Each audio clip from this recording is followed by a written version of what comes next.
petite vidéo pour présenter comment intégrer l'autofocus avec Nina. Alors on va d'abord faire deux petits rappels théoriques. Le premier, c'est de savoir si le focuseur est adapté à l'optique. Alors pour ça, on détermine la critical focus zone de l'optique, qui est donnée par la formule du rapport f sur d au carré multiplié par 2,2 le tout en micron. Alors par exemple avec une focale une f sur d de 4,2, ça nous fait un CFZ de 38,8 microns. Ensuite, on va déterminer le step size, c'est-à-dire de combien l'autofocus, combien le focus se déplace par, c'est-à-dire de combien le focuseur se déplace par pas. Alors pour ça c'est très simple, hein, c'est l'excursion du focuseur divisé par le nombre de pas.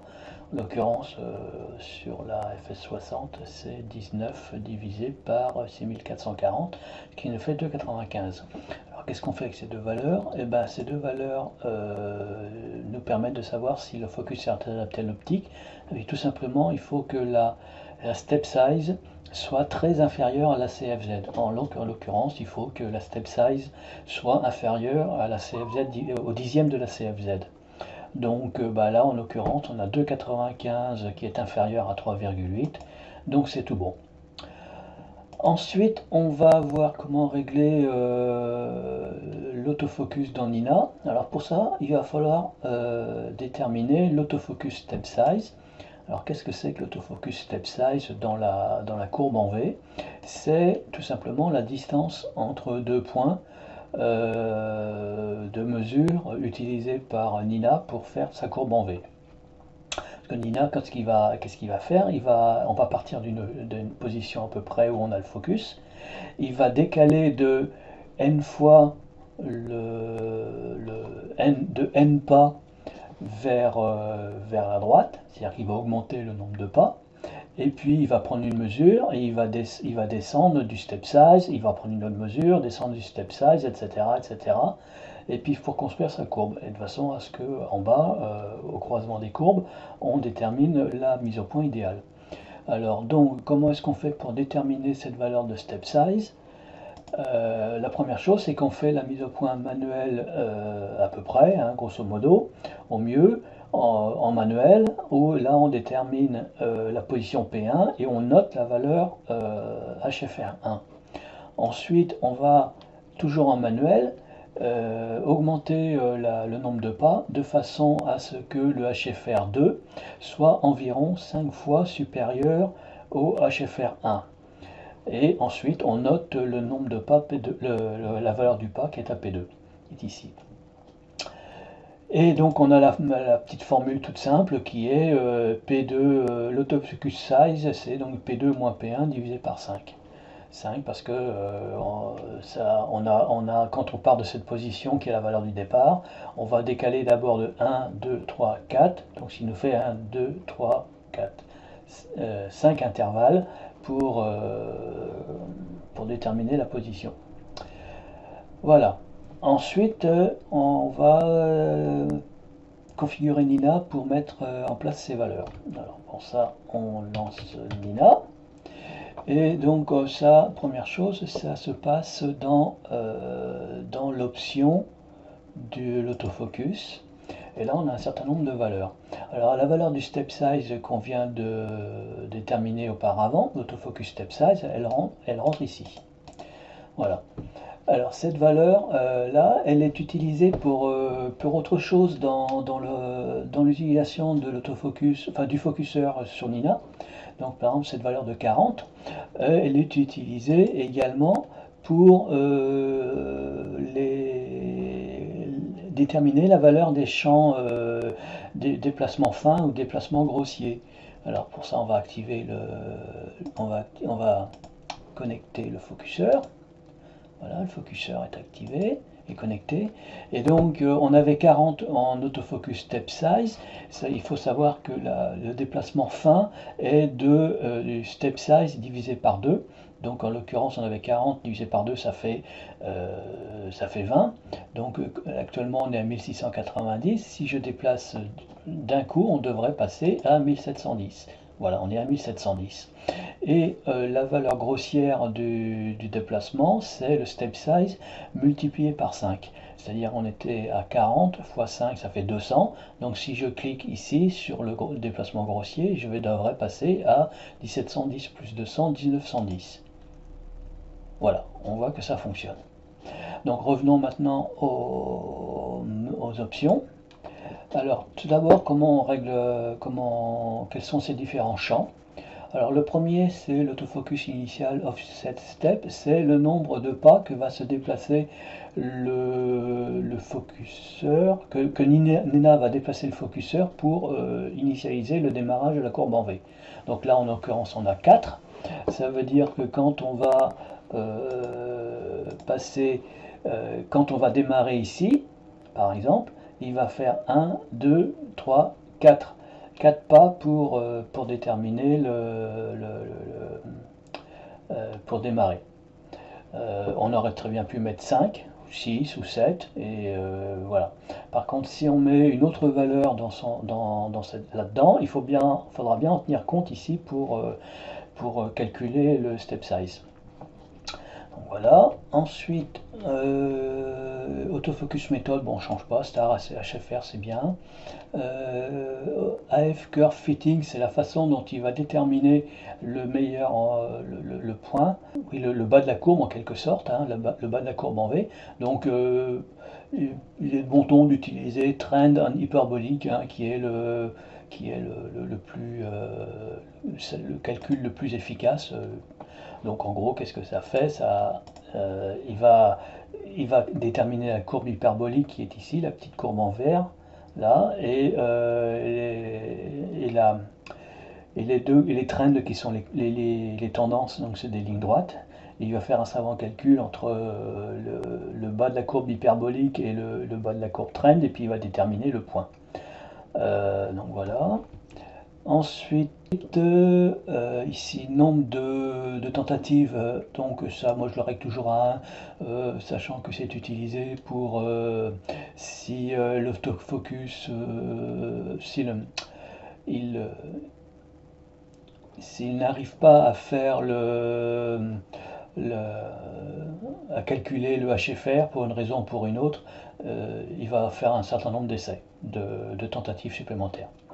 Bon, c'est pas, ça peut être utile éventuellement, mais bon, pour l'instant, moi je l'utilise pas.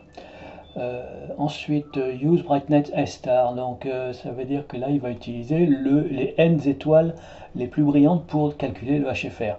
Si on met 0, c'est-à-dire qu'il va utiliser toutes les étoiles. Par exemple, si on met 10, il va utiliser les 10 étoiles les plus brillantes pour faire le HFR. Moi j'ai toujours utilisé tous, voilà. Ensuite, AF hauteur crop ratio, ça détermine la zone de laquelle il va choisir les étoiles pour calculer le HFR. Donc à l'occurrence 0,8, ça veut dire 80%. Donc il va utiliser 80% de la surface du capteur pour calculer le HFR. Alors ça peut être utile si jamais on a des bords qui bavent un peu, qui sont voilà, qui sont pas toujours très propres, mais ça dépend de l'instrument optique. Ça permet d'éviter d'avoir les bords qui donnent des valeurs un peu aberrantes. Binning de 1, bon, ça c'est 1 ou 2, peu importe, hein, ça dépend. Chacun choisit ce qu'il veut. Binning de 2, forcément, ça va aller un peu plus vite. Ici, autofocus exposure time, bon, c'est le temps d'exposition par défaut. On verra que c'est pas utilisé tellement à ce moment-là, et j'ai utilisé une autre méthode. AF Disable Guiding, ça veut dire qu'il va désactiver le guidage pendant la phase d'autofocus. C'est utile quand on est, comme dans mon cas, avec un diviseur optique, parce que quand on bouge le mise au point, forcément le diviseur optique, la caméra de guidage qui est sur le diviseur optique va avoir le point qui va bouger aussi, et donc ça peut poser des problèmes pendant le guidage. Donc moi je désactive le guidage pendant la phase de mise au point. Ensuite, le settle time, c'est le temps d'attente qui va qui va imposer après après avoir bougé l'autofocus. Donc si on met 0, c'est-à-dire qu'il ne va pas mettre de temps d'attente. Si on met 2, il va par exemple attendre 2 secondes après que les pas ont bougé, quoi. Donc ça dépend du focuseur. Si on a des focuseurs rapides ou lents, ça dépend. Bon, moi je n'utilise pas. Autofocus nombre de trames par point, ça veut dire quoi? Ça veut dire qu'à chaque fois, c'est le nombre de points qu'il va utiliser pour ici quand il va faire une mesure. Si on avait mis 3 dans le nombre de points, il va faire 3 mesures sur le même point, il va en calculer la moyenne.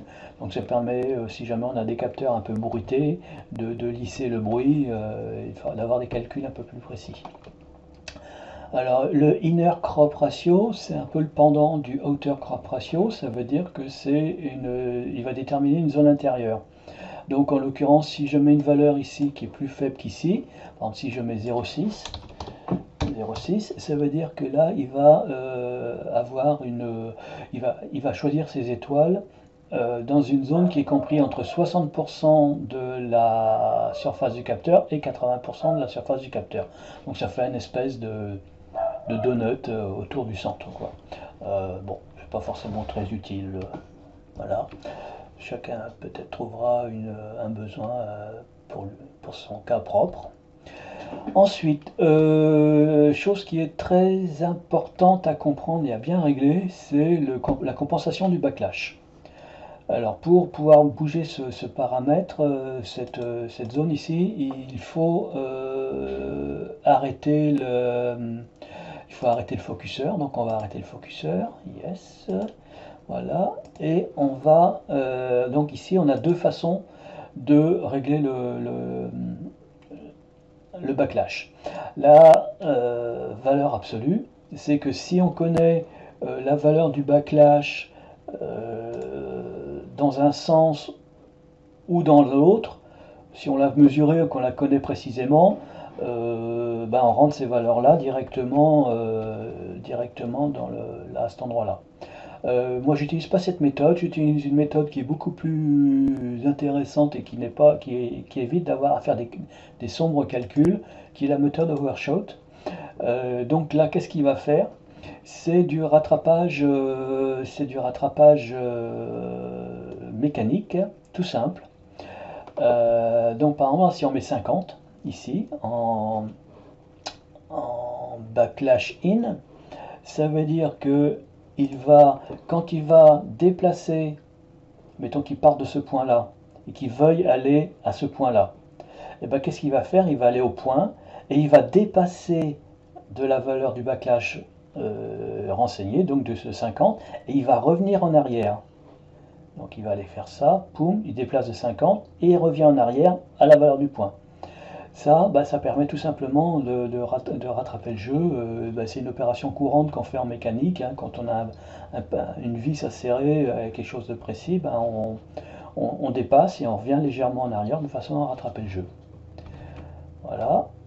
Alors comment on règle cette valeur de 50 ou comment on règle cette valeur de backlash?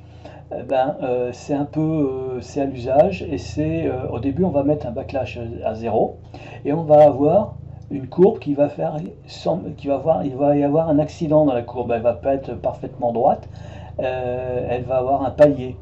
Donc le but du jeu, c'est d'augmenter cette valeur de façon à ce que le palier diminue jusqu'à finir par disparaître. Alors ça sert à rien de mettre une valeur trop élevée non plus, parce que là il va perdre du temps à dépasser trop et à revenir en arrière. Donc après c'est des cas, on le détermine une bonne fois pour toutes et puis voilà, quoi. Alors dernier point pour indiquer le gain qu'on veut utiliser pendant les phases d'autofocus, c'est tout simplement ici dans cette zone-là, on change le gain par la valeur qu'on veut, par exemple 5000 pour un gain beaucoup plus fort, et on règle également la durée d'exposition ici à la durée qu'on veut.